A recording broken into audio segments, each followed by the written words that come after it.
Welcome back to Football Done Right. Sorry about last week not making a video, but my webcam went out for a little bit and it got a little too hard to try to cram it all in and make a video in like an hour.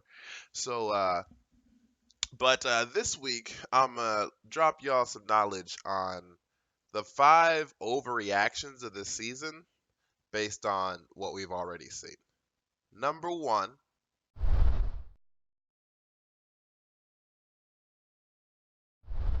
the New England Patriots going 16-0.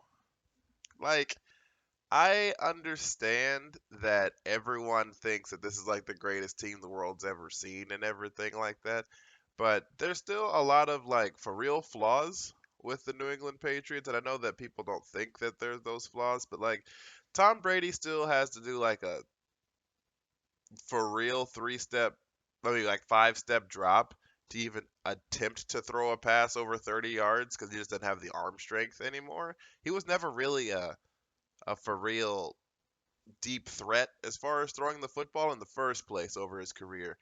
Um, and now that he's 42, he's definitely not one. He's got to like throw his whole shoulder into a pass to get it more than 30, 40 yards downfield. They are big on just trying to outsmart you, which they're fantastic at. I'm not going to dispute any of that. But the fact that you don't think that they'll drop one game through the entire season is kind of unnecessary and unheard of. Like, we beat the Pittsburgh Steelers, who are 0-2, don't have a really good defense, and then we shit on the Miami Dolphins, who are a high school team. Like, I don't understand. I mean, I can see the hype, but they're not going 16-0. Number two,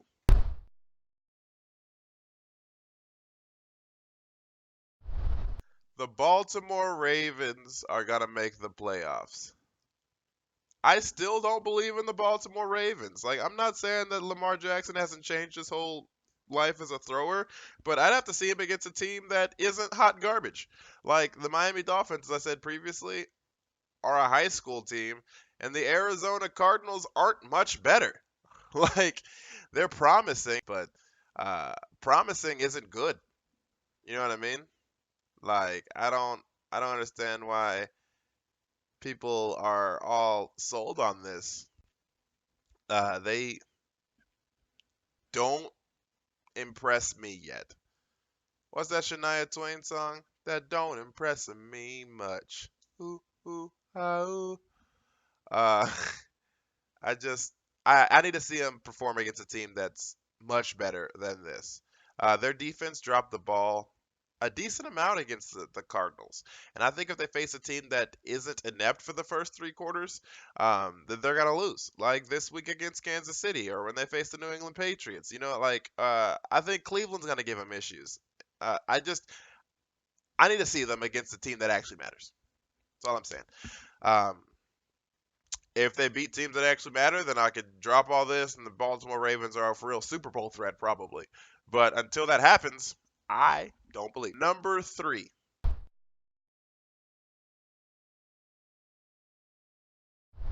the Seattle Seahawks are worth something. Now, I have the same thing as the Baltimore Ravens. You can't tell me that Seattle is a good team now because they beat the Cincinnati Bengals, who, don't get me wrong, I think might actually make the playoffs this year, but that's for a whole nother conversation. In the back half of their schedule, super easy. But they beat the Cincinnati Bengals barely. They beat the Pittsburgh Steelers, who aren't that good of a team, barely. You know who also beat teams of that caliber? The San Francisco 49ers. Like, are you trying to tell me the San Francisco 49ers are also going to make the playoffs? Like, people are just overreacting and overhyping those two teams, the Ravens and the Seahawks. I don't see it. I don't see it. I don't understand it. Um, but I mean, I, it's gonna be a little bit until the Seahawks face somebody that I think matters. Because this week against the Saints without Drew Brees that's not a test either. If they beat them, then cool. They beat up another backup quarterback. Like I don't believe in them. Number four,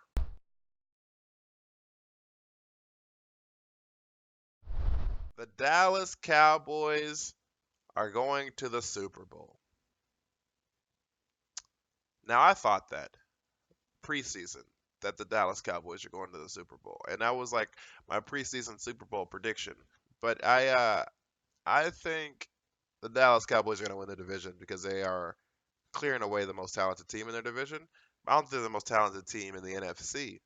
I think the Rams will give them fits, and I honestly think the Green Bay Packers will give them fits. Um, I still personally need to see them against a team that matters. They beat the Washington Redskins and the Giants, and they're facing the Dolphins this week. Yeah, they're gonna go 3-0, and they're gonna look fantastic against all three teams. They haven't faced the Eagles yet. They haven't faced the Patriots yet. You know what I mean? They haven't faced Seattle, who's better than the other teams. I don't think they're fantastic, but they're better than the teams I've mentioned. The Rams, like they haven't faced any of these teams that matter. Uh, I think they have the Saints, but I think they're gonna get the Saints when Drew Brees is still gone, so like they're gonna get gifted that win too. Uh, I don't believe it. And number five,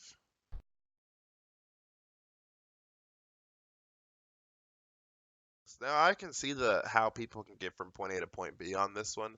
I think Cam Newton is the perfect storm for why he looks so awful.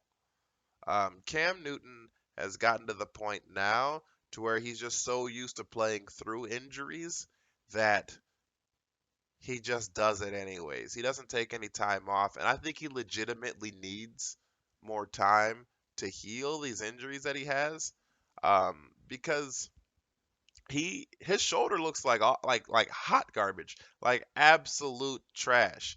And you're trying to tell me it's fourth and inches, and you have Cam Newton, and you're not gonna run a QB sneak? Every team in the league runs a QB sneak on that play. Every one of them. Every one of them. And you have a 6'5", 230-pound man as your quarterback. And you're not going to run a QB sneak on that. Really? Like it doesn't make any sense to me unless he's for real hurt. So I don't think he's toast. I think Carolina has failed him. I think that they have decided that the people who matter, Cam Newton will not win us a Super Bowl. So Cam Newton will be our tackling dummy until we can make moves to get a quarterback that matters. So I think this year they're transitioning the offense, right? And the Cam Newton will probably leave the Panthers at the end of this year. They'll have a backup, like a backup quarterback for next season, and they're going to get Trevor Lawrence in the next year. I think that's the transition that Carolina's going for, and I think they decided that at the beginning of last year. I think they were like, you know what? We're severing ties with Cam Newton. Cam Newton's on his own. We're not going to cater to him. We're not going to build an offense for him. If Cam Newton can produce in the offense that we want to run, then fantastic. But if he cannot produce in that offense, then we don't care. And I think that has been the biggest detriment for Cam Newton's career. But I think that he'll transition out of Carolina, and he'll probably end up going to maybe Jacksonville. I can see the Colts being interested in him. I can see the Chicago Bears being interested in him.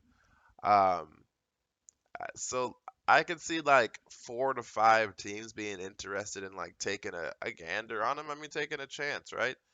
Um, the Tampa Bay Buccaneers, he could go lateral in the division.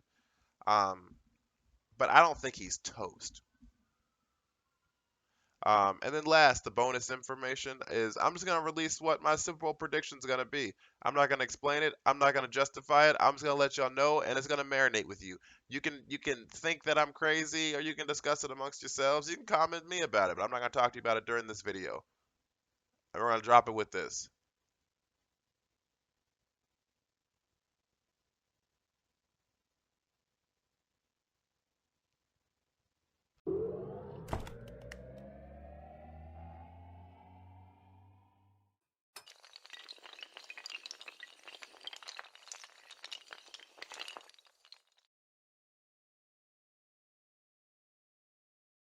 Well, thank you for watching. This is Football Done Right. I make videos every Friday. Peace.